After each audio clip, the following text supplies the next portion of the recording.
Nobody can deny that having a baby is a challenge, and I feel like most people can understand that going through 5 rounds of IVF to get there is a challenge. But losing your entire support system and your financial stability weeks before having the baby is crippling. And I feel like postpartum has just snuck in my window and is suffocating me with a pillow. And honestly, I've never felt more alone or worse about myself. For those of you that are new, I'm Amanda, and on this channel, I talk a lot about shattering the mental health stigma. I want to just create a community where we can talk and we can open up, we can be honest with each other, and that's what I'm going to try to do, even though I've sat down multiple times to film this and just kind of had an anxiety attack, and I have no idea how this is going to come out. It might seem scattered, unorganized, I might seem anxious, I might have no idea what to say through half of this, but that's part of this is I'm feeling overwhelmed. I'm feeling fuzzy brained. I feel like I've been wanting to share and to talk about my postpartum experience, but I've had zero energy and zero drive to do so. I'm going to try and organize this into different categories because that's how my brain works. I had to try to figure out a way to go about this so I'm not completely rambling. So I'm going to talk about the financial situation, the abandonment situation, labor, birth, physical symptoms, mental symptoms, but obviously things are going to get mixed up a little bit. It's not going to be completely cut and dry like that, but if there is one section that you're more interested in hearing about, I'm going to have this video sorted into chapters, so you can look below in the description and it'll tell you the different chapters and where those timestamps are, so you can just skip to that. I have some bullet points here of things that I want to say, of things that I want to make sure I touch on, that I need to get out, but honestly this is totally off cuff. I've just been meaning to do it for a while. A lot of people have been asking how I'm doing postpartum, and the answer is not great, friends, not great. I don't think there's been a single day that's gone by where I haven't cried. I don't think there's been a single day that's gone by where I haven't had some thoughts of just giving up, be it give up entirely or give up on the things that used to bring me joy, that I used to get pleasure from. I just constantly feel like giving up, like I'm just struggling so hard, and obviously I'm not going to, but I just have those thoughts every single day because I'm feeling so unbelievably overwhelmed, and there's not a day that goes by that I'm not terrified for my future because I don't know what I'm going on, what to do right now. And in fairness, I think part of that is because it's not just postpartum, there's other situations going on that are compounding it, and as we said, having a baby is already enough. The hormonal shifts of the postpartum period, it's already enough. You compact that with the friend loss and the financial loss, and I'm sitting here like the sky is falling around me and I'm just taking the hits because I don't have the energy to move. I don't know what to do. So I have to rewind a little bit before having my daughter back on April 30th, just to give a little bit of context of what's going on, because a few weeks before, my partner and I both lost our jobs. So we have no financial stability right now. We've had no steady income. We've been relying solely on my Poshmark, my Pango, the little bit I make here on YouTube, and the streams and stuff have gone toward my mental health outreach, which I've still been engaging in. Currently, I'm just shy of 4 months postpartum, and neither of us have jobs. Now, we were relying on my partner, Aaron, having paternity leave. He was supposed to get this bonus. There was supposed to be a nice chunk of change that was coming our way that was supposed to take care of us during this time and make sure that we could both spend time with her and that we could stabilize mentally and everything for getting back into the workforce. And I only planned to take about a month off of my job. I was working in a nonprofit and my partner was working at a completely different company. He worked IT. It was just coincidence that we happened to get laid off within about a week of each other. But now we have none of that income. So we're relying solely on my resale, on Poshmark and Pango, on YouTube here. Just to clarify, we are not food insecure. We did get assistance for food. We were able to get on state insurance. So we don't have to worry about that. We do all the supplies we need for the baby. We cloth diapers, so we don't have to worry about that expense. We have everything we need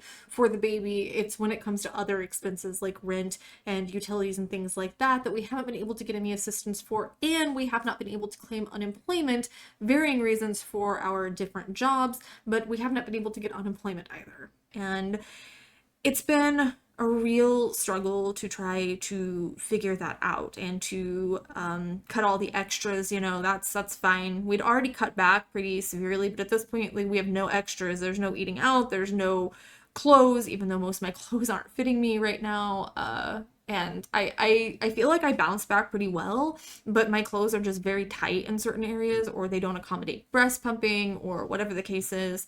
I don't have a lot of clothes, but I can't really go buy new clothes right now. My phone broke, my battery went out, and it's not just as easy as it is for most people to just say, okay, I'm just gonna go trade it in and get a new phone. That's not in the stars right now. So that has been a huge challenge, is this financial, both having lost our jobs and trying to piece together enough to get by in the meantime. Some people would label us as irresponsible, but the ironic thing is that prior to losing our jobs, we decided, okay, we're going to pay off our debt because we didn't want to go into new parenthood with a lot of debt. So we took our savings and paid our debt so that we could be more stable, so that we could kind of have that fresh start and not be lying on all of this debt, right? So we thought that that was the responsible thing to do because we both had jobs that we thought were stable and reliable at the time, and then everything just came crashing down. So we were trying to be responsible,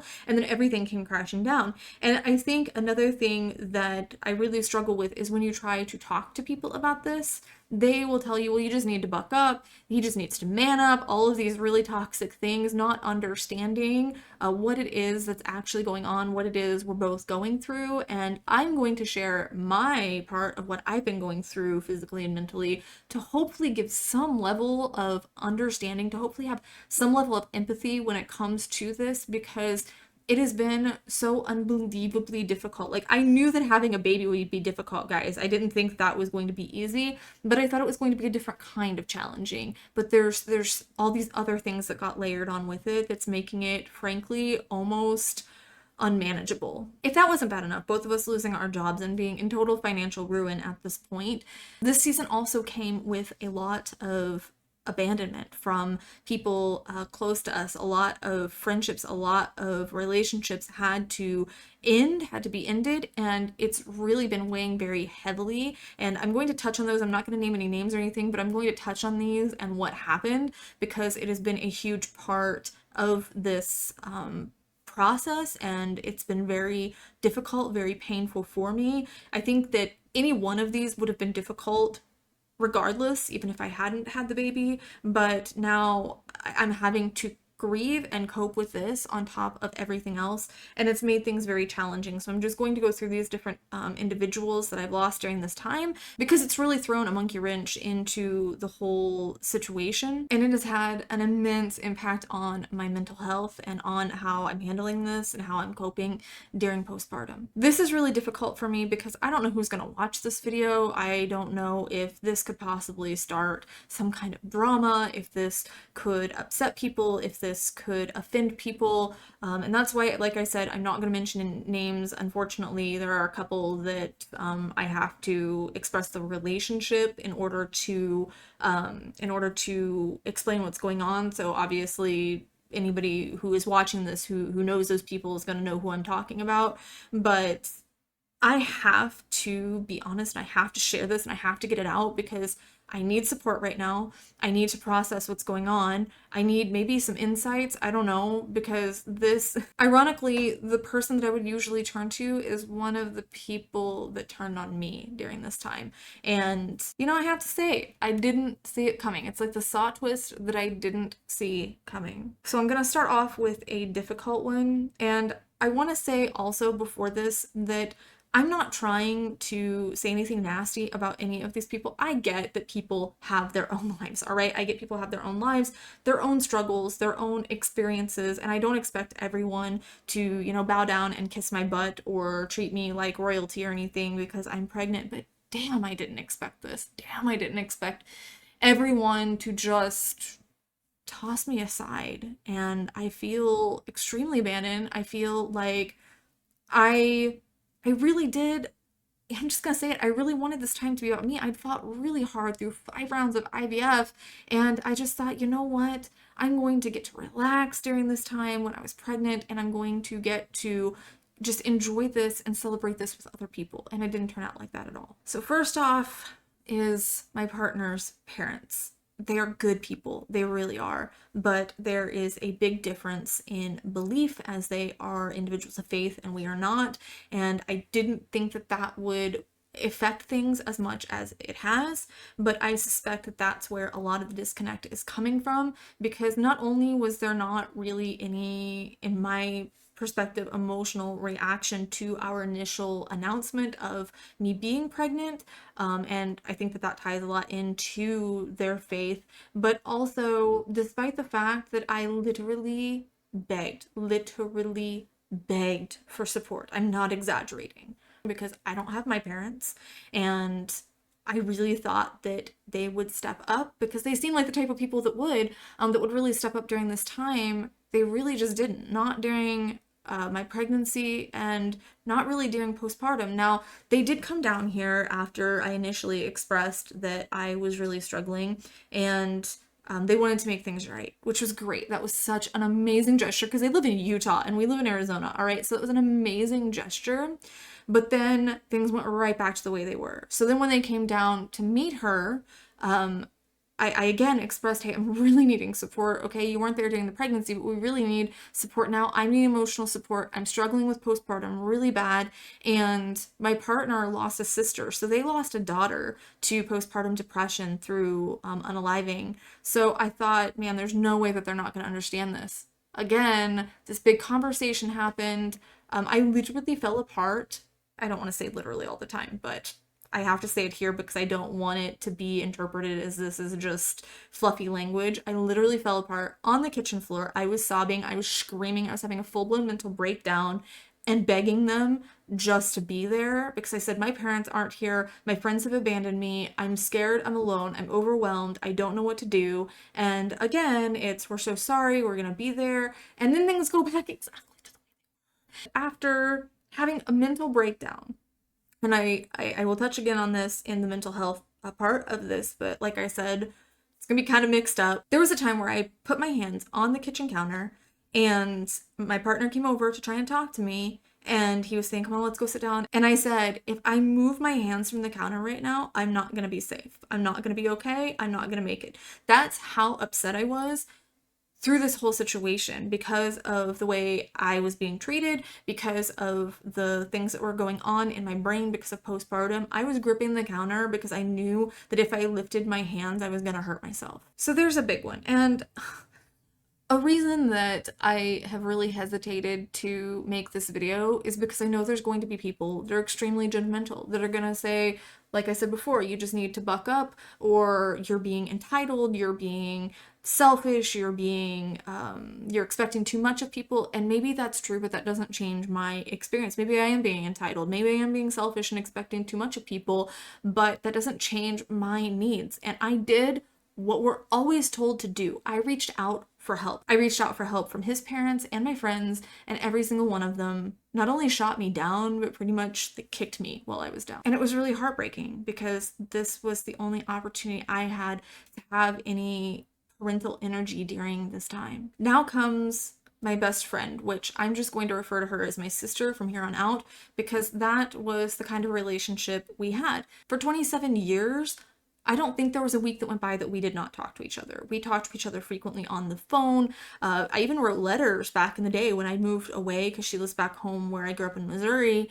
I would write letters and stuff to her. So there wasn't a time in my life that we were not connected since I met her back in junior high. And this is what I'm referring to when I said this is the saw twist that I didn't see coming, was I announced the pregnancy back in October.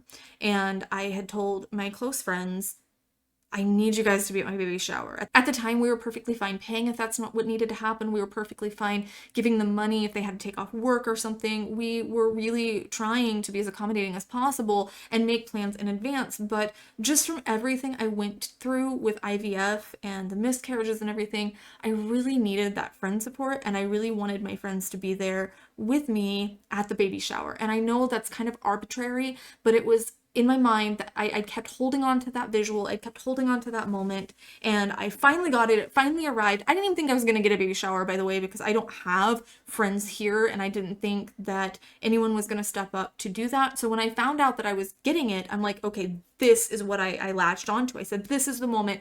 Everybody gets to come together, and all of this pain, all of this loss, all of these things are going to kind of melt away. So in my head, it was, okay, this is what I need to process all of that loss and all of that journey that I went through by myself because I didn't tell anyone I was going through IVF. All of that, it's finally going to be over, and this is going to be a turning point. So that's what I had imagined in my head.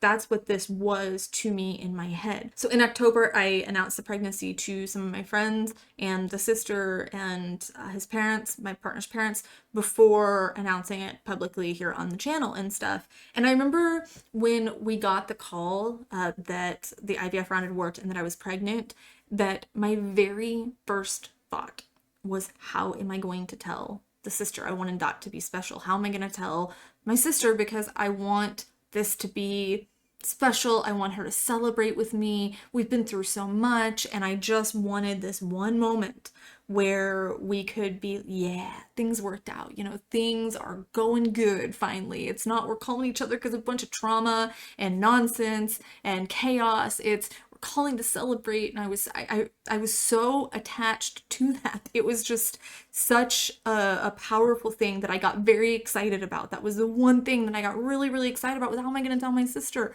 How are we going to tell my partner's parents? But really for me, it was the sister. That was a huge, huge deal to me. And I expressed that early on after announcing. I wanted to make sure everybody had enough time to plan and stuff, and we had enough time to plan if we needed to pay for flights for individuals or anything like that. We wanted to have enough time to plan. So we ended up having the baby shower at the very end of March. Now, I didn't know when the baby shower was. I got tipped off because a close friend was coming into town to be there for it, and I realized when he showed up, oh, baby shower is probably gonna be this weekend, but I didn't know when it was going to be in advance. But so it was from October to March. Now I get a message a few days before the baby shower from my sister saying that, well, alluding to the fact that she was not going to be able to make it.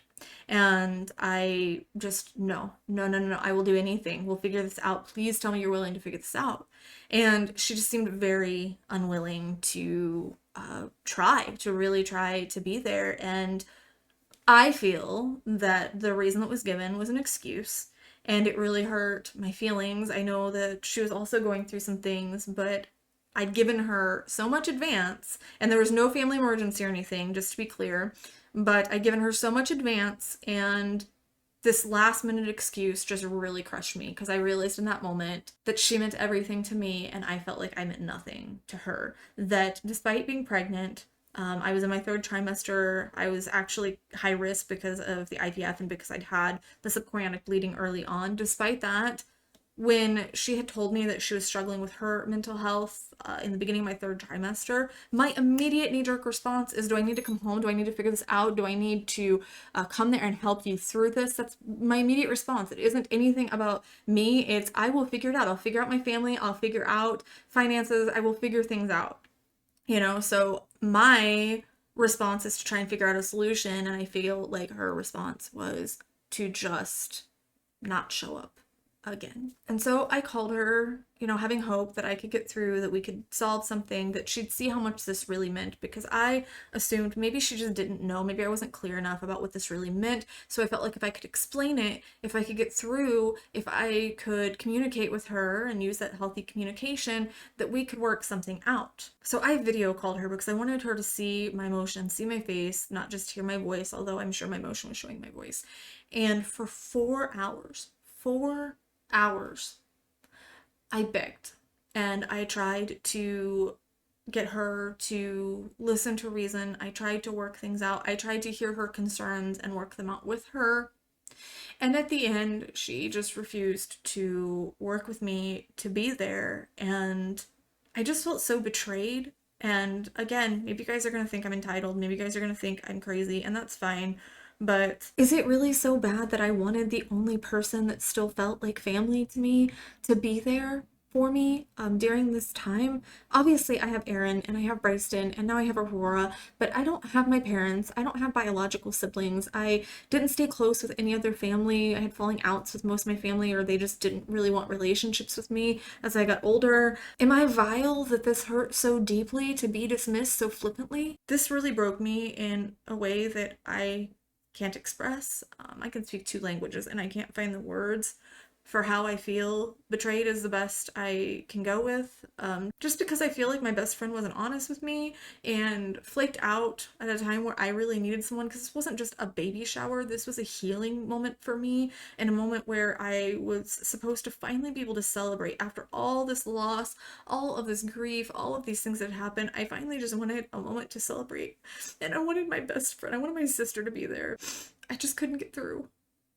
And I said, please, please make this right. Like, please help me figure this out. Please make this right. Even if you can't make the baby shower, at least come love on me while I'm pregnant before I have her. I said, please don't just leave me. Please don't just abandon me. Please don't just throw me away. Because in some way, with my parents, I kept having these losses after them, like losing my mom's dog or my childhood house burning down or things like that. I kept having these losses that really just drove home them not being there. And I thought, no, you're my sister. My parents loved you. I've loved you all these years. And I said, have I ever asked for anything in 27 years of friendship? Have I ever asked for anything? She said, no. And I said, I'm begging you, please, please, I need you there for this. And she didn't. Then there's my other two childhood best friends who both agreed to be there. The one tried to back out, but the other one really dug in and made sure that she committed to being there. So they were both in agreement to come. They both RSVP'd and everything. So that meant the world to me. Not only that they agreed to come, but the one fought for me when the other one tried to back out. And there'd been some tension between the second one and I for some time, as I'd done something inadvertently, unintentionally, that hurt her several years ago. And I tried to make that right in the most epic of ways that I could possibly think of. I tried to make it right to show how much I cared. Like, I gave up a big life dream. I took time to make this really meaningful video between us. And there was a part of me that was really hurt because I thought nobody would ever do that for me. Nobody's ever going to do that to keep me around. But I fought really hard to keep her in my life and tried to be there through, the big life shifts and stuff that were going on for her. I tried to be as supportive as I could from a distance and do these special things and be available. And I feel like our friendship never healed from that, and I'm not sure why, but the other friend and I hadn't really been super close the last few years. Again, I have no idea why, but things just seem to kind of be falling apart. But here we are, we're gonna celebrate and things are going to be amazing, right? We're going to come together for this big event for my 40th birthday and we're gonna celebrate and everything's gonna be fun and amazing. That's what I'm looking forward to. So I tell them right away when I announce that I really need their support through the pregnancy, that I'm really needing check-ins, that I'm really needing just to be loved on and stuff. And I gave different options because while my love language is acts of service and gifts, I understand that that's not easy when you're on a limited budget and you're at a distance, I know that's not easy. So I was kind of open to what that looked like, but I said I really need support. Now, the one friend, she ended up blowing off a call that we had scheduled to get high.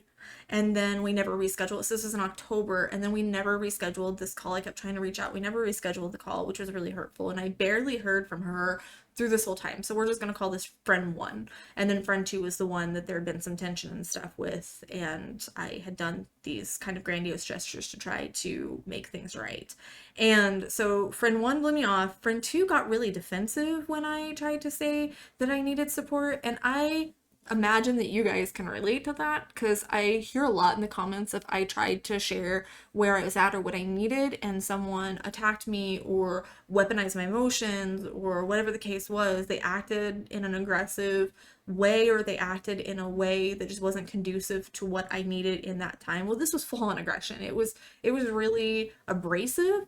Friend one and friend two were going to come to the baby shower together, and I thought, great, this is going to be the time that we're going to celebrate and all this tension, all this stress, all of this strain on the friendships is totally gonna fall by the wayside, right? We're gonna celebrate the baby shower, we're gonna celebrate my birthday, and everything is going to be fine. I get to my house and introduce them to Morgan, my adorable little toothless elderly chihuahua, and we're gonna bond again. We're going to rebuild our friendship, and I put a lot in the bucket back in 2018. I took them on this trip that I thought would be really special for us because it related to why we bonded in the first place and our childhood and everything. So I thought that would be really special, and I thought that we were moving in the right direction, right? But something was off. I can't put my finger on it, but the energy was just off with them at the baby shower. Again, I try and convince myself I'm just overreacting. It's just the hormones. They're around a bunch of people they don't know. Of course, they're going to be uncomfortable. So I think we'll have more fun when it's just us after the baby shower, because I thought they're probably going to come back to the house and everything, like I said. But then they decide that we're not going to hang out after the baby shower, which is a little strange, but I write it off. So I say, okay, let's make plans for the morning, because they were supposed to be there next day as well. And this was my 40th birthday, or a couple days before my 40th birthday. I thought, okay, we're going to celebrate. Cool. They decide that they're going to go to church, which I didn't even know the one was religious. She's been an atheist as far back as I can remember, so it was kind of strange, but I understand people valuing church. That's fine. I'm a non-believer, but I respect that is a ritual that brings a lot of people comfort, that they really value, and I have no problem with that. But even the people I know that are really, really devout, I mean super devout, going to church every week, 3 times a week, memorizing the Bible, that kind of thing, that if they were in town for family or close friends, or there was a big event or something, that missing church isn't the end of days. That when you're on vacation, it's not really necessary to go to church. So again, everything's feeling really off. And then it's just, oh no, we have to leave right after that. So they ended up saying that we could go out to a quick lunch, but that was it. That they weren't going to come to my house, that they weren't going to meet my dog, that we weren't going to go out and have any kind of real celebration for my 40th birthday. So at this point, I realized something is not right. There's just something not right. And I know that they had been in communication with my sister. So I suspected maybe that was it. Maybe that they were just siding with her and they were upset with me. I don't know. They did bring it up briefly, but it seemed like they were understanding, like they weren't going to let that come between us. But it was just so high school, guys. It was so unbelievably high school. The best way I can put it is it felt very perfunctory, like they'd already checked out of the friendship in their head, but they were checking this box so they could say, hey, we showed up to her baby shower and she just wasn't appreciative, or she just didn't care. It's like they already had made up their minds that they didn't want to be my friend, but they wanted me to be the bad guy. Then friend one, oh, it gets better. It gets better. Friend one, after I had the baby, I had posted here in the YouTube community, I posted a picture of her in the announcement, and then I posted over on Facebook so my friends and stuff there could see. And when I made that post, the groups that I post in fairly frequently, it asked me if I wanted to share also to these groups. Well, one of them is an NSYNC group that I'm part of. She was born on NSYNC Day, April 30th. It's going to be May Day. And we announced to NSYNC. So I thought, yeah, cool, whatever. I think that, other fans and stuff will appreciate the announcement. So I just clicked to also share the same post to that group, right?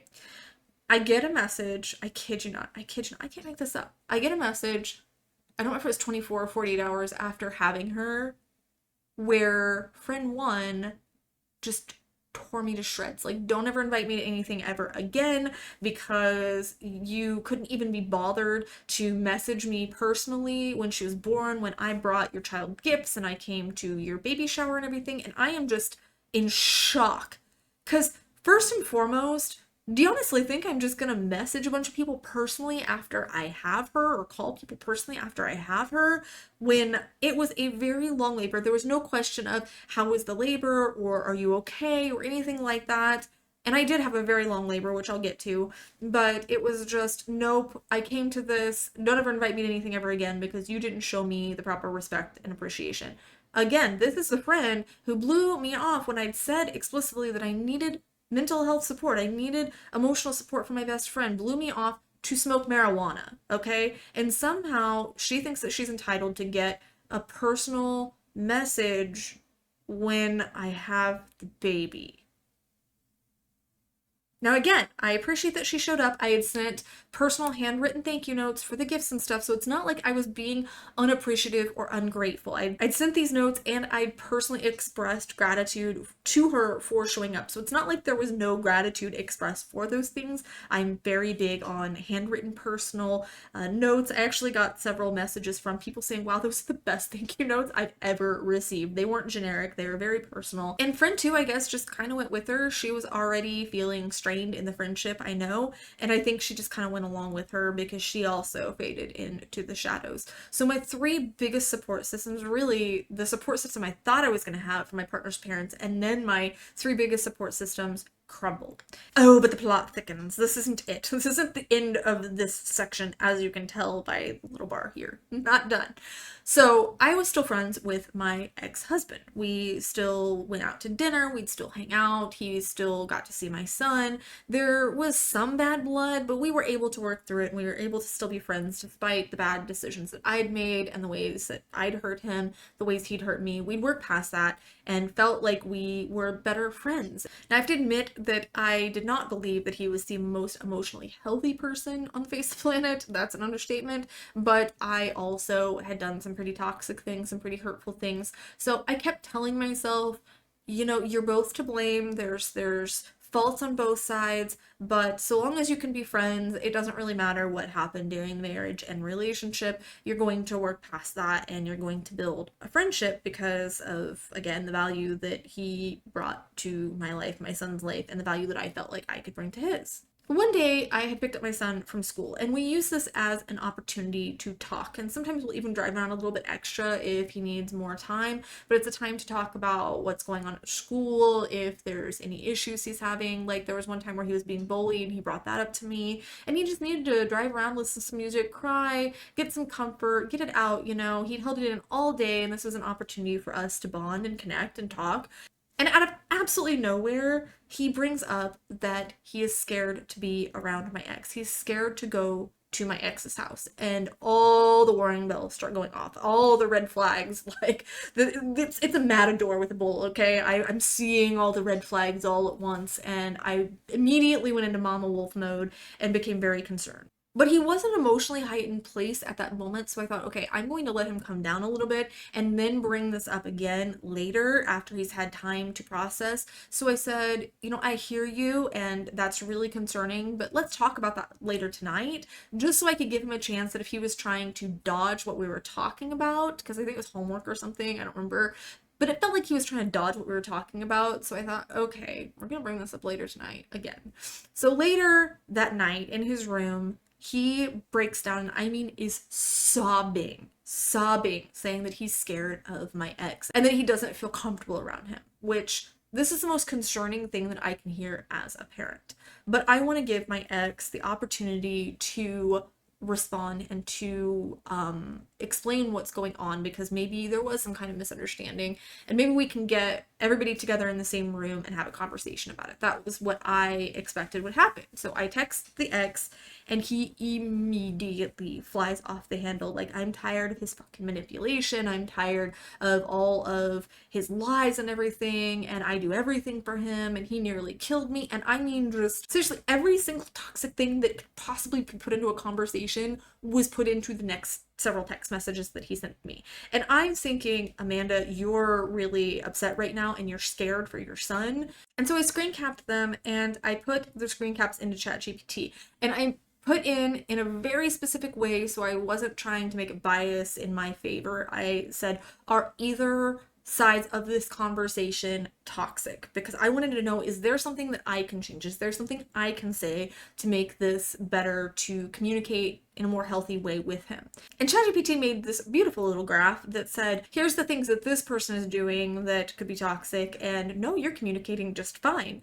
And that was a healing moment for me, because it was the first moment where I realized this isn't in your head. Amanda, you've been putting up with this emotional abuse, with this toxicity for years, with straight up narcissism that you kept questioning whether or not was actually narcissism because you wanted to believe this person was your friend. But no, this is not acceptable. And in that moment, now that my son is coming to me and telling me that he doesn't feel safe and that he's being hurt, I'm like, no, we're done. You're done. You're not seeing him anymore. You're not getting any type of visitation anymore. I don't want to talk to you anymore. We're done. And he tried to contact me and he tried to send me gifts and stuff, then tried to guilt me for those and sent a whole bunch more toxic messages.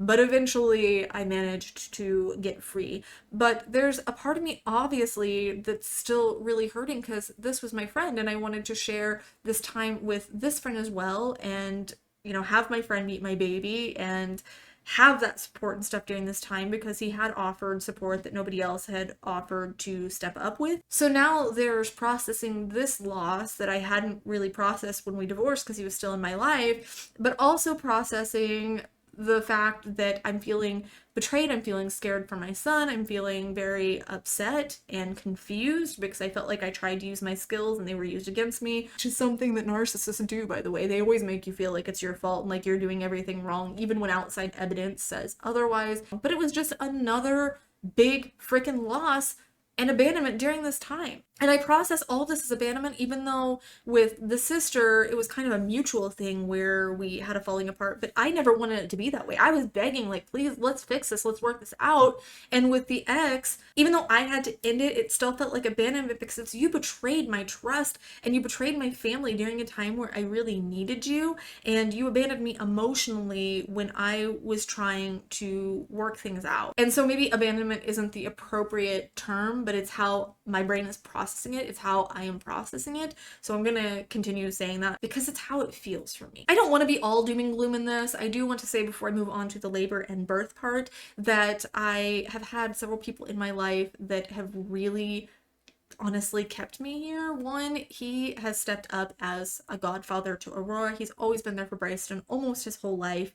And even though we didn't have a really close friendship in the sense that we didn't feel like we had to talk or see each other a lot to be close, we were the type that we could call each other twice a year and show up with cookies for each other for birthdays or take each other out to lunch or something every now and then. That was our friendship. But ever since having her, this person has really stepped up, and I want to recognize that be it just calling and checking in a lot, getting a little gift just to really make me feel better, to give me a distraction, give me something to be excited about and look forward to when things just got really overwhelming, taking care of things when things are spiraling and I have too much on my plate, like taking things off of my plate, making sure that certain things are taken care of to his ability. That has been amazing. There have been a couple people here in the community that have really shown up. When Hulk Hogan passed away and I was grieving over that, someone close to me had sent a Hulk Hogan NWO figurine, which is kind of bittersweet because the NWO symbolized me and the sister, but also more importantly symbolized me and my dad, and I got to hold that and grieve, it helped me grieve a little bit more. But that was a huge thing, just to feel seen during that moment and that person come to the shower. And there was someone else in the community that was trying to help financially as they could and stuff during this time. I think honestly I'd be a pretty horrible person if I didn't acknowledge my partner Aaron and how lucky I am and how privileged I am to have someone to help out logistically and emotionally in all the ways that he does. I'm lucky, Aurora's lucky to have him. He's an amazing father, an amazing partner. He took nights. He's there for me in so many ways when I'm struggling emotionally or when I'm feeling overwhelmed, to take her, to give me some time to read, to give me some time to take a bath here and there. So I do understand that there is that balance, but sometimes we'd like to spend some time together without her, and that just isn't possible. That's not in the cards. And that's really hard when you can't have any time as a couple in a relationship. That the most we really get is to watch a show sometimes in the evenings when she goes to bed, but other than that, we really can't go on dates or anything like that without her. So I don't want to pretend that I haven't had any support whatsoever. It's just that these situations have really torn my heart out, have really left me feeling dissociated, have left me feeling very confused. And honestly, especially with the sister, I know now that I will never be able to trust another person, because I really thought that she'd be my ride or die. I really thought that she'd be there till the bitter end, that she was the one person I could rely on to never leave, to never let me down that massively, to never just toss me aside. And so when people keep suggesting you just need to talk to someone, you just need to make new friends, I don't want to make new friends. I don't want to talk to anyone, because right now I'm feeling like I can't trust people, and talking words of affirmation that's not really my love language, so it doesn't really help me as much as it might help some other people. We're already quite a ways into this video, and we're just getting to the labor birth part, and I know this might not be everybody's cup of tea. I know it might be long for a lot of people, but honestly, I just needed to share. I just needed to talk. I just needed to get this out, and maybe there are some other people that can relate to this, that can see that they're not alone, or maybe can give me some insight. I don't know. I just need to get it all out, so here we are. But moving on to the labor birth part. Now, through the whole pregnancy, I had been doing hypnobirthing every single day. So I've been listening to these tracks, I was reading the book, I did prenatal yoga. I was trying to do all these things to prepare for this birth that I dreamed of. I wanted this empowering, peaceful, calm birth. And I know that some of you, especially because there's a lot of guys on my channel, I know that some of you are going to go, what are you talking about, Amanda? You are cuckoo if you expected birth to be like that. But I've seen births be like that. And I have watched a lot of videos of births being like that. And I did all the things. I checked all the boxes to give myself the best chance possible of having that kind of birth, because that was important to me, because I wanted to feel empowered. I wanted to feel strong. I wanted to feel like this was a dance between my daughter and I, that this was a beautiful experience, not a traumatizing one, not a frightening one, not a sad one, not a hurtful one, not anything like that. I knew that it wasn't going to be comfortable per se, but I know that labor and birth doesn't have to be painful.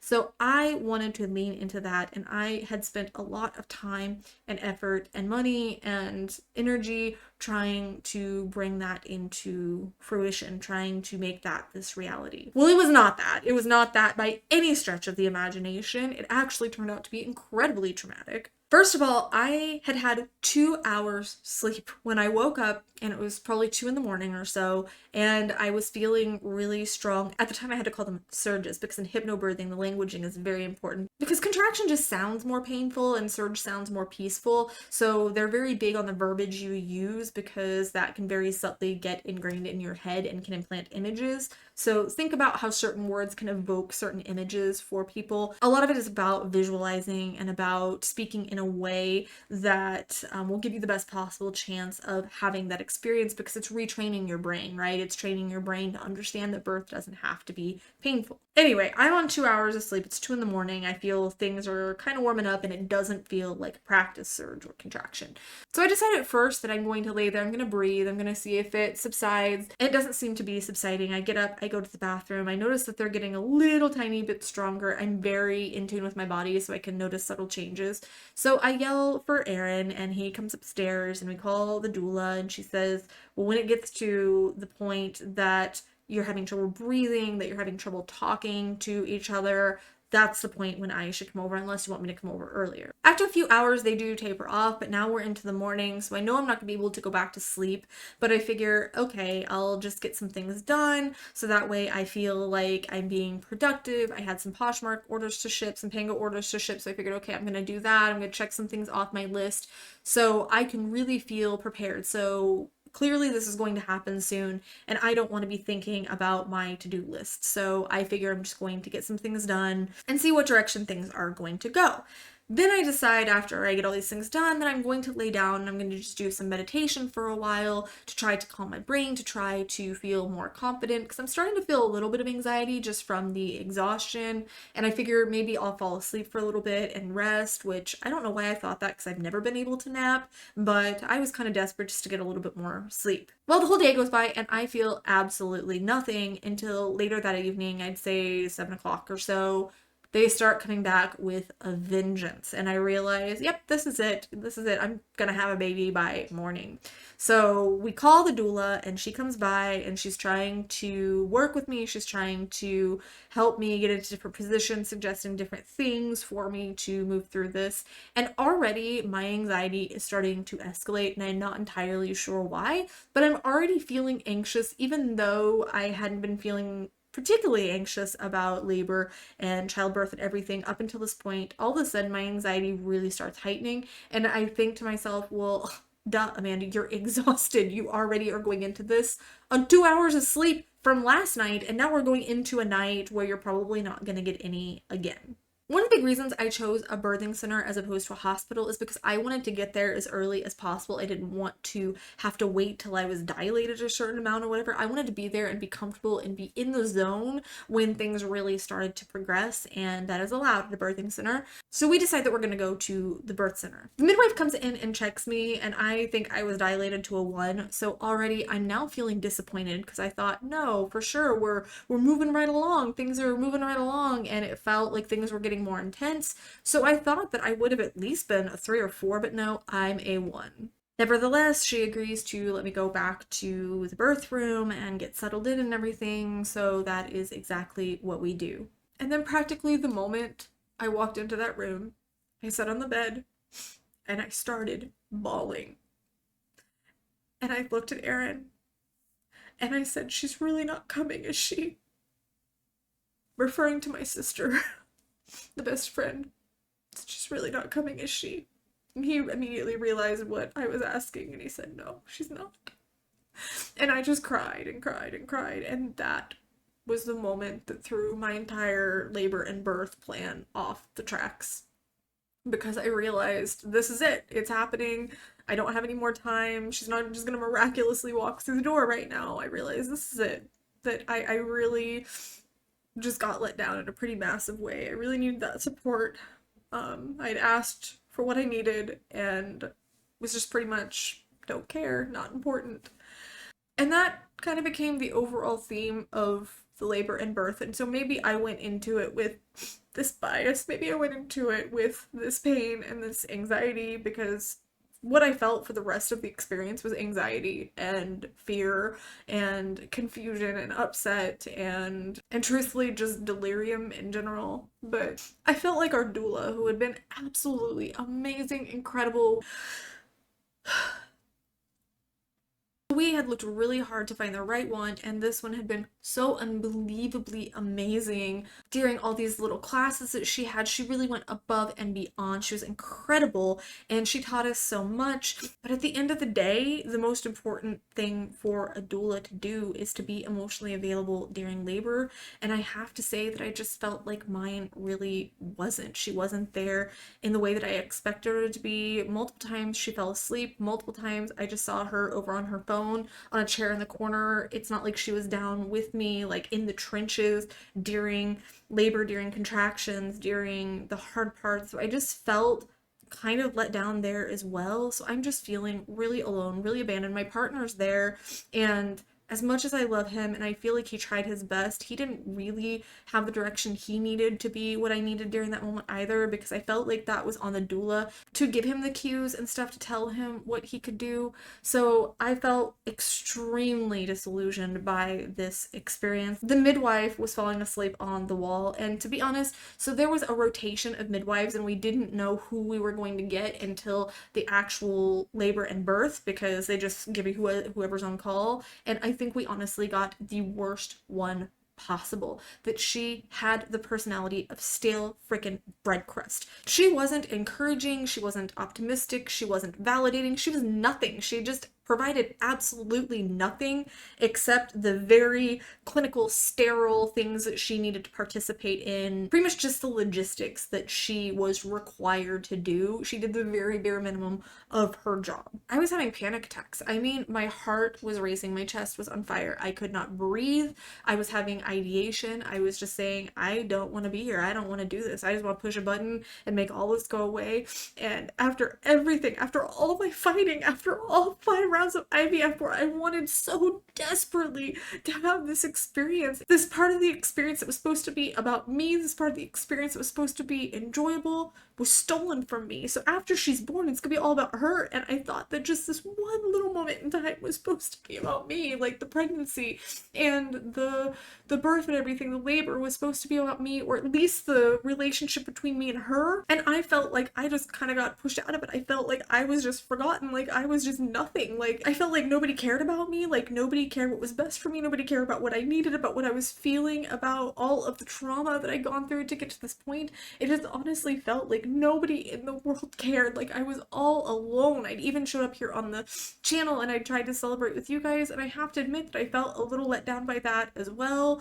So I just felt like, no, Amanda, you are alone in the world with a baby that you are not going to be able to take care of. So I was just so scared and so hurt and so let down. And I felt like I let myself down because it felt like this was a moral failure, okay? Like I had worked so hard to try to have this experience that I wanted, and it felt like I'd had this hypno fail, that I was just so disappointed in myself that I wasn't able to give that to me and to her, because I wanted this experience to be beautiful for her as well. And there were no real complications other than the fact that it took all night long. So we checked in at like 6 in the evening and she was born just after 9 the next morning. So I was in labor, active labor, all night long. So I had started the night before and gone through that day with little minor surges here and there, started labor at 6 in the evening and didn't have her till 9 the next morning.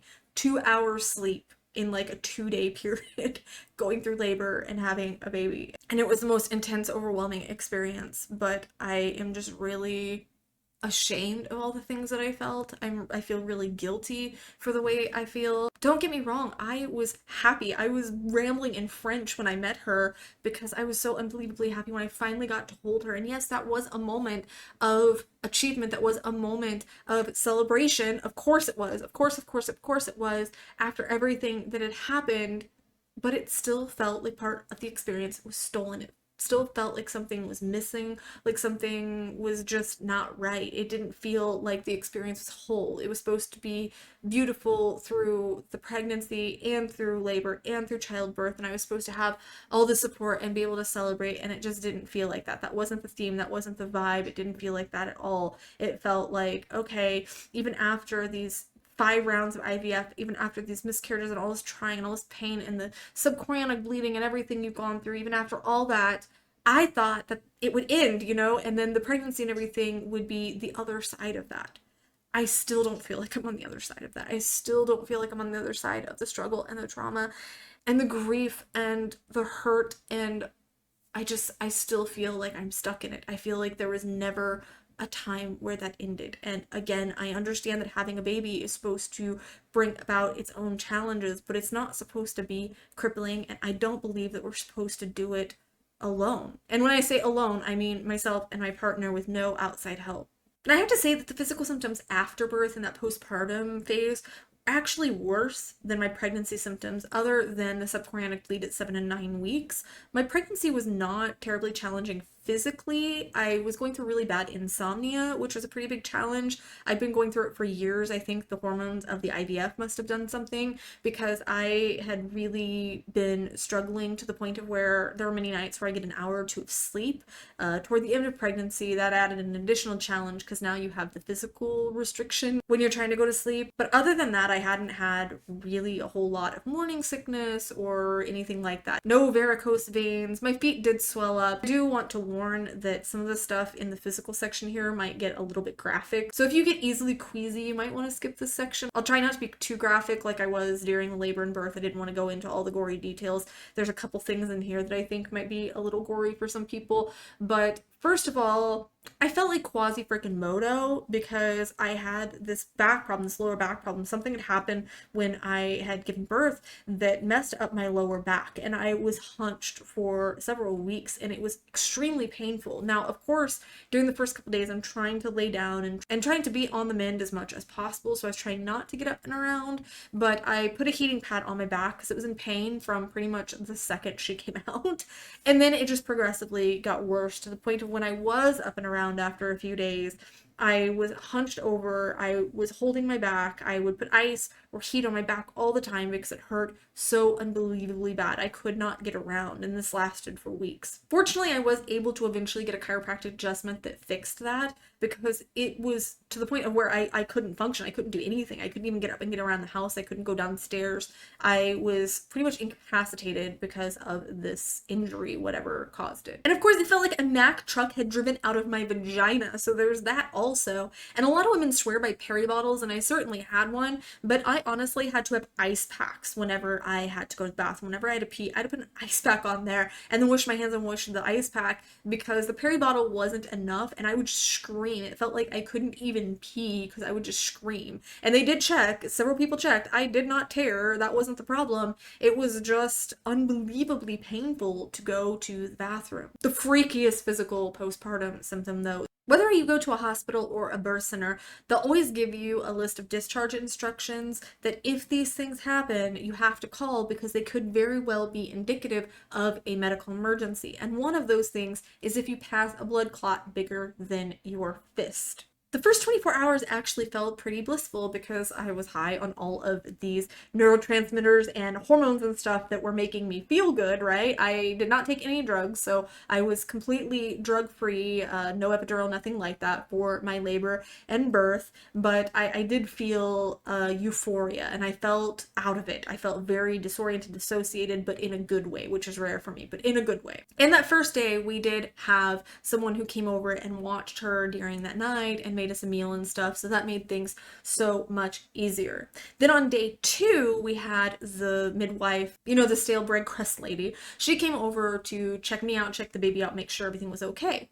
Everything was fine. She leaves, and I'm walking in to go to the bathroom, and I just feel what feels like another placenta fall down my leg. Now, a placenta is pretty freaking enormous, okay? Like, they're huge. And I just stop, and I look down, and I start freaking out because there is a blood clot that is like the size of a softball. I didn't even know this was possible. I didn't even know that this was something that could happen, but there's a blood clot the size of a softball on the floor. So I scoop it up, I dispose of it in the toilet. I'm calling the midwife an absolute word flurry trying to get this out because I am terrified. I think that something bad's going to happen. Now I have to go to a hospital, and I actually have a lot of trauma surrounding hospitals, so that's another reason that I didn't want to go unless I needed to for labor and childbirth. She kind of talked to me like a child. She didn't seem really encouraging or comforting. She seemed like she was just, well, of course, yeah, that kind of stuff happens. Why are you calling me? And I'm, well, ma'am, because the paperwork told me to call if something like this happened. It just felt very patronizing. It didn't feel reassuring at all. So I'm convinced that I'm just inconveniencing this woman. She doesn't want to come back, and she already clearly didn't like me. So I'm thinking, great, I'm probably just going to bleed out and die because she doesn't care either. And I'm now feeling a little ambivalent to call the doula because I don't want to blurt out something. I don't want to hurt her feelings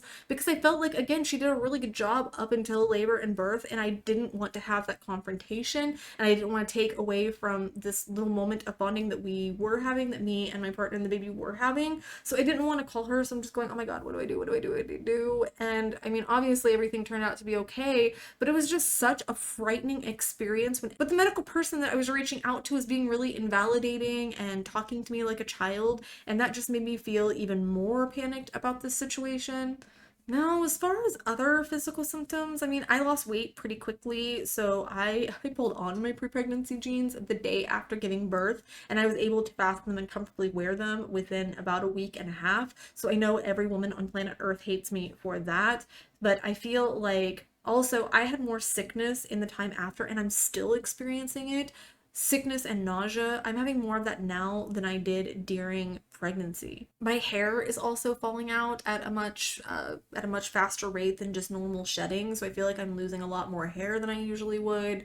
My skin is feeling very dull. I have a lot of splotchiness. Right now I put on a little bit of foundation, but I'm having a lot of splotchiness and stuff, so there's definitely things that are still going on. But the hardest thing for me though is the fact that, look, I'm actually sleeping better now than I have in the past 4 years, ironically, because Aaron has taken the nights, and that is such a blessing because I could not handle. Otherwise, I couldn't handle still being woken up every few hours at this point. So he's taken the nights, and I've actually gotten better sleep now, but I feel more exhausted all the time, just mentally and physically exhausted and sick all the time, and I'm having chest pains constantly, which scares me because I have stress-induced cardiomyopathy, and I just feel like has my heart not given out during this time? Because my heart has had issues for much less serious stuff, and to have all these things compound all at once, I don't know how my heart hasn't given out, honestly, at this point. But like I said, I'm more nauseous now than I was during pregnancy, so I need to rest, but I can't because I don't have any outside help,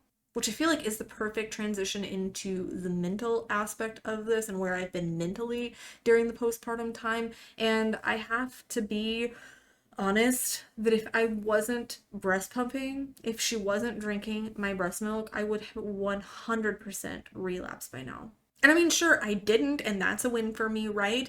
But now I'm stuck at the point of where it is bad enough mentally that I feel like relapsing but can't do that, so I don't even have that relief. There are so many mental health related things that I don't even know how to get them out, so I'm just gonna kind of word vomit them, and I guess that's what this whole video has been anyway, but I'm just going to start going through the different things that I've been experiencing mentally and hope that it kind of makes sense, hope that there's some coherency to it. But again, this is just a vlog to get everything out for me. This is just a story time.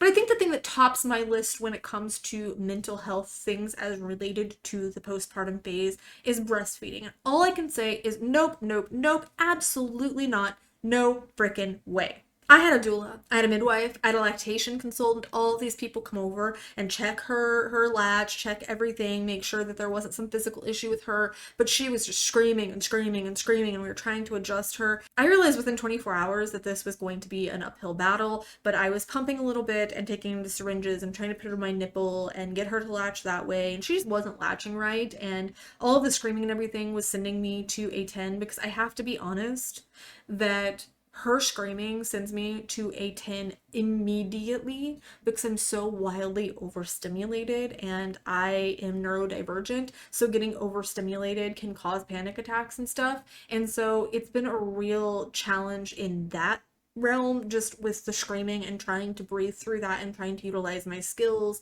and trying to rely on Erin and trying to find that balance and trying to work through it. That has been a huge challenge for me as someone who does struggle, whose brain isn't built like other people. I didn't see that coming. I didn't think that that would be an issue. I don't remember that being an issue with my son, so I didn't think that would be an issue. But I think so much has happened, so much trauma and stuff has happened in the last 14 years since having my son. I feel like it's just more of a trigger at this point. I feel like it's just stacking on to all these other things. Like, I was in this really good place mentally, and I think that IVF and miscarriage and all this loss and everything just tanked it. So I feel like I'm really not in a great place, if I'm being honest. And all of those things that healed me before, like things that I go over my happiness boost program, all of those things are not working now. But before I get too sidetracked, breastfeeding was just an absolute no. I couldn't do it. And I realized, you know what, I'm just going to keep pumping because that allows me to do it on a schedule, that allows my partner to be able to feed her, or allows other people to be able to feed her, so it's not all on me. And it makes it more predictable, which is a huge thing for me. I think one of the things that really threw me off during labor was I wasn't progressing in a timely fashion.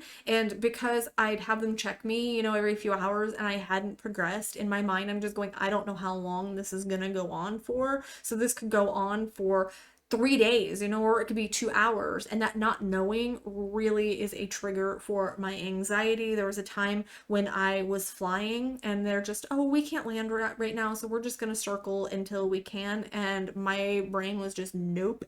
And I went to the bathroom, was just having full-blown panic attacks, trying to splash water in my face, couldn't breathe. Was trying to use my skills and breathe through it, but it was not a good situation. And labor and birth were kind of similar, and then also breastfeeding I realized was also going to be similar, because just the thought of having her on my breast all day every day while she's cluster feeding and stuff, I thought, no, I'd rather say, okay, at these times I'm going to pump for 20 to 30 minutes. Even if I pumped longer, doing that and having the dishes and stuff just worked better for my mental health. Being able to plan it out worked better for my mental health, and being able to have someone else help if I needed to step away because I was feeling overstimulated or overwhelmed, I knew that that was going to work better for my mental health. So I decided to switch to pumping, which I will still say comes with its own mental challenges because it's like 8 times a day. And it feels to me like somebody's just piercing your freaking nipple. Even with her feeding and her latching, it just felt like somebody was piercing my nipple every freaking time. So it's just, imagine getting your nipple pierced, or imagine just the most sensitive part of your body, whatever that is. I don't know what parts you have, but the very sensitive part of your body, just imagine overstimulating that for hours and hours and hours and hours and hours a day. The rigid schedule is inconvenient, but it's not unmanageable. It makes it hard to lock into anything because you're having to do this every couple of hours, and it's clunky and it's not convenient, but it does make the mental health aspect a little bit better. I can still have her next to me and spend time with her, or I can read a book or do something enjoyable. I make it a point to do enjoyable things during this time when I'm pumping, so that way I am correlating it to being happy and not being frustrated or anything. So thank you, Pavlov, for the classical conditioning. The real challenge is the painful lumps that I get, like golf ball like lumps in my breast. And I went to my OBGYN because I thought, okay, is this mastitis? But she said, you don't have flu-like symptoms, it's not hot, and even though it's tender and it can lead to infection, just make sure you're putting a compress on it, make sure you're massaging and everything. But it's so unbelievably painful, and it happens probably once every couple of weeks for several days at a time. And then I have smaller ones between that. So it's something that happens frequently. And I'm going, why is this a thing? Why is this even a possibility in our little matrix, in our little existence, in our programming? Why is it possible for these things that can disrupt our method of feeding our offspring? Why is that in the coding here? Why is that a thing? That is just stupid. It's bad programming is what it is. But seriously, it's incredibly painful, and it makes it hard to sleep because I'm a stomach sleeper. It's the only way I can sleep. That's why it was so difficult for me during the 3rd trimester of pregnancy, because I couldn't sleep on my stomach. And when I have this, I can't stomach sleep because it's so painful, because it's pressing against my chest. So that is also an aspect that happens whether you're breastfeeding directly or breast pumping, I've heard. That's another aspect that makes it really, really challenging because you're just walking around and you're in pain just from your clothes rubbing against you or just from walking, and the bouncing, you're feeling pain just existing, whether you're sitting down, laying down, walking, whatever. It's a lot. And there's still the part that feels like I have no sense of autonomy, that I went through IVF, that I went through pregnancy, that I went through labor and birth, and it still feels like I have no sense of autonomy because of this. So breast pumping did work better for me, but it still definitely has its own challenges. But I do like that I'm able to provide the milkies for her, because with my son, my milk wouldn't come in no matter what we did. So I do feel good that I'm at least able to do that, and we don't have to supplement hardly ever. So that's a win in all this. That's a great win, that I'm able to do that for her. Hands down, the most frightening of all the mental symptoms, though, are the intrusive thoughts. The incredibly dark, intrusive thoughts. Now, to be clear, none of those are about me hurting her. It's about other people hurting her. It's like trauma leads my brain to play scary scenarios constantly, and they're very vivid, and they're sometimes very graphic, and they're very disturbing. What if Bryson trips down the stairs with her? Or what if her dad collapses from exhaustion because we're doing all this on our own and falls into the pool while holding her and something happens to them? Or maybe he falls asleep with her in the rocker and she suffocates. Or what if, she stops breathing alone in her crib and it's a constant stream of terror and anxiety. Like, just thinking about just saying those words is making me but that's my brain all the time, and it's gotten maybe marginally better, because I remember when she was first born, she'd be in her crib or she'd be in the pack and play next to us, and we could be watching a show and I would have to stop every 10 minutes or so and go over or go upstairs and make sure that she was still breathing. And even now at night, I have to go and make sure she's still breathing, and I just constantly have these, I don't want to say visions because they're not visions, but just these thoughts, these very vivid thoughts about something terrible happening to her. And I know a lot of that is the trauma of the miscarriage or of going through IVF or, the subchronic bleeding, all that, just how easy it would be to lose her. And oh yeah, forgot to tell you that I lost my dog during pregnancy. She drowned in the pool, so that was super traumatic. So I just have this fear of, oh my gosh, everybody's in danger all the time, and it's incredibly overwhelming. It's incredibly scary. It's incredibly anxiety inducing, and my anxiety is at an all-time high. I've had horrific nightmares multiple times where I wake up screaming because I'm just so afraid of something happening to her. And I know that's normal to a degree where, new parents are afraid of something happening, but mine has gone to an obsessive level. I have this constant FOMO every single second I'm away from her where I want to be around her, but then I'm also feeling this intense anxiety being alone with her because I feel like I'm not good enough. Like I can't do this. Like I'm failing massively in some way. Like I can't do this, guys. I can't do this. I can't do this. I don't know what to do. I need help. I don't have help. I don't have anywhere to turn. So it's just this constant freaking out, this constant being pulled in two different directions of you're not spending too much time with her, but you're overwhelmed and you're spending too much time with her and something terrible is going to happen, and it's never ending and it's relentless. It's just all the time. I cannot express that enough. It's all the time. My brain just never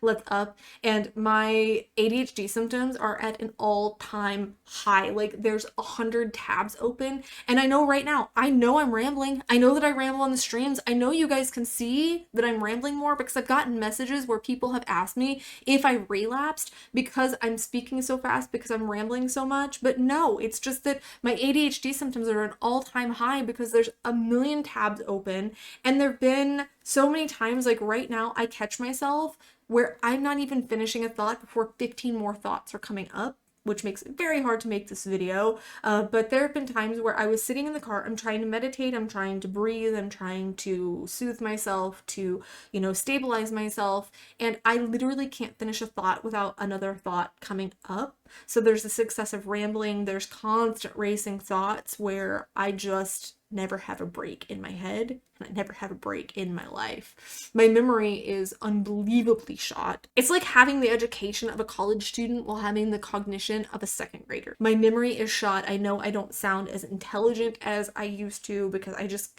can't pull words from my lexicon anymore, and I can't think of things.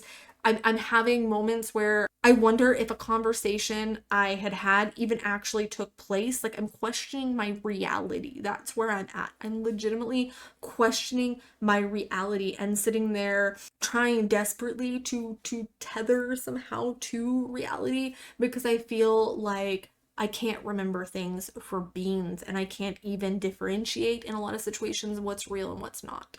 I told you about the situation where I was gripping the counter, trying to keep myself safe, where I'm bawling my eyes out on the kitchen floor, just begging my partner's parents to care, to help me, to be there, to step up emotionally, to just be involved in my life. And then I felt ashamed and embarrassed for how the depression was showing up, for how I was just losing control. But there have been so many moments where I've lost control. And again, I want to reiterate, not in a way where I would hurt her. I wouldn't hurt her, and I'm not in any danger of hurting her. I haven't done anything that would be neglectful or anything like that, but it's just the falling apart and not being able to get through a day without bawling my eyes out, without losing it, without feeling the weight of the grief of the people I've lost, of trying to figure out finances, of trying to take care of her and be the best mom I can to my son who's also having struggles. And it's just, she needs to be held all the time or she cries. You can't put her in her crib. I've heard that she needs a chiropractic adjustment, but at this point, we are at bare minimum finances. We can't afford that. We can't just be doing a $300, because that's what they told us it was going to be, $300 chiropractic adjustment. We couldn't even do a $30 chiropractic adjustment. Okay, that's where we're at. And I don't know what to do because it's just us, and there's just too much. There's too much right now to try to deal with no help. I want to circle around to something that I'd said before, that when you do ask for help in a time like this, people tend to just shame you, that they're, well, didn't you know that having a baby was going to be hard, or you just need to buck up and take care of her and be a parent. It's like you're not being a parent, and they will really tear you down for things. I had this happen with my son. Someone had started a meal train for us, and there were still some slots left for people to bring meals to us. So I posted on my Facebook because people had been asking, how can I help? And I thought, okay, that's a really practical thing that people can do is bring meals. So I posted this on Facebook and I had people coming and just shredding me like, you were so irresponsible, and didn't you know that having a baby was going to be hard, and you just need to buck up and take care of things, and how dare you expect other people to make meals for you because you're so lazy.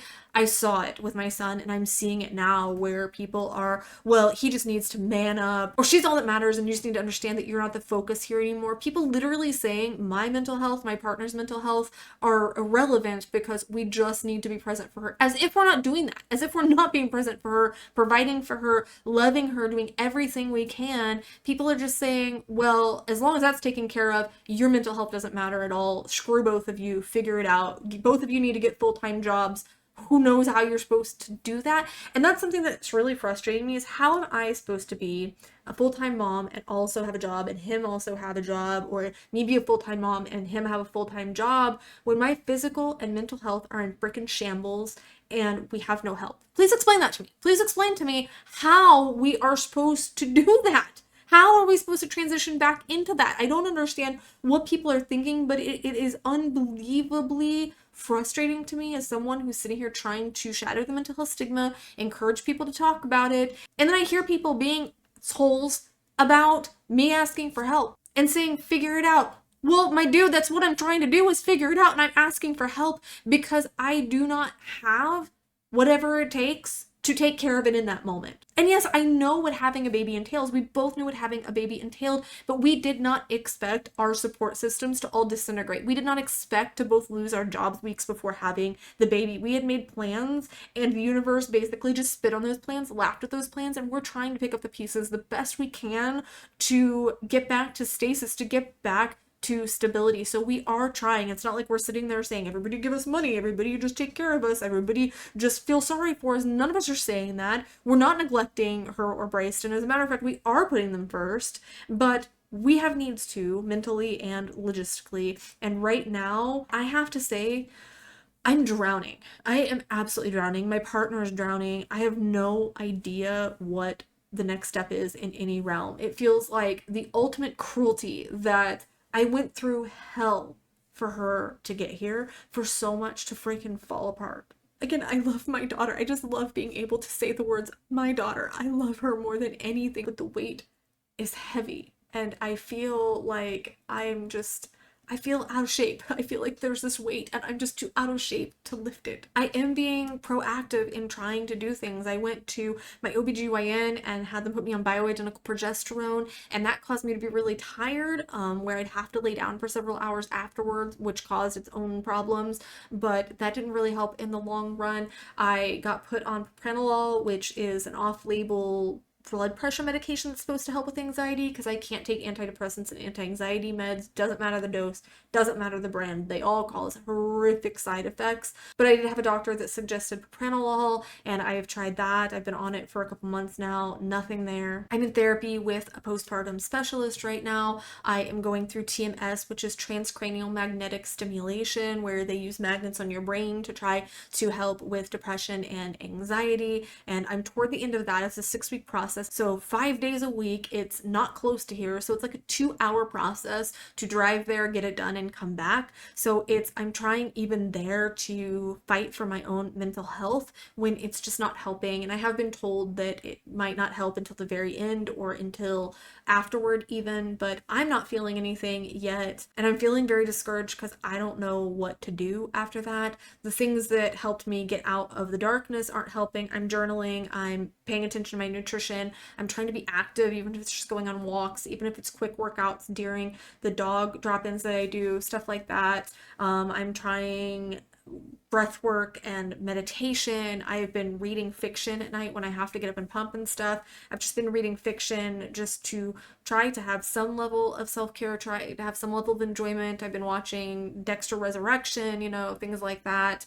To just try and have something to balance everything, something that's just enjoyable, for nothing practical, just purely enjoyable, because I just can't bear to leave this on such a pessimistic and dark and hopeless sounding note, I do want to share 5 things that I really love about my daughter Aurora. Number 1 is how her teeny tiny little toes curl when you stroke the bottom of her foot. It's just really adorable. I love her little feet. I love her little toes.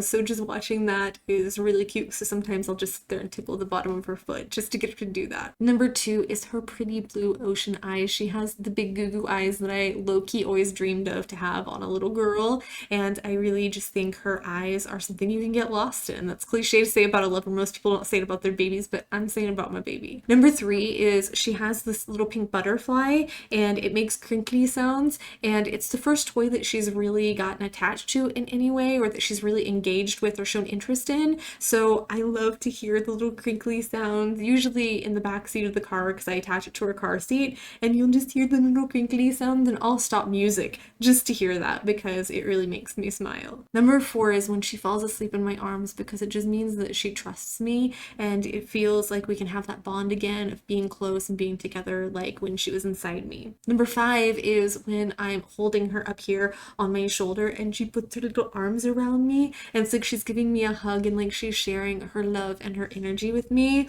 That is just a really amazing feeling. But I feel like life is barreling, like it's on the Autobahn going 120 miles per hour, and here I am on this little tricycle on the side of the road. And I mean, I guess I could think of it as the fact that Billy the puppet from Saw has a tricycle, so maybe tricycles aren't so puny. Maybe tricycles can be something of power. But seriously, I just feel like here's life barreling by, and here's all these obligations and stuff barreling by, and here I am on this little tricycle just trying desperately to make any kind of forward movement whatsoever. And I feel like I have no idea what my next step is in this realm. I know I've rambled for an extremely long time, and I just want to express immense appreciation for anyone that is still listening, because I'm wanting to shift my content toward more vlogs and just different content other than just reactions, and I feel like no one really listens to it, and it's very hurtful because I believe that it could help people. I believe that a lot of people need to hear this, but nobody really shares it or listens to it or engages with it very much, so that's why I don't make as much of it. But I am going to be making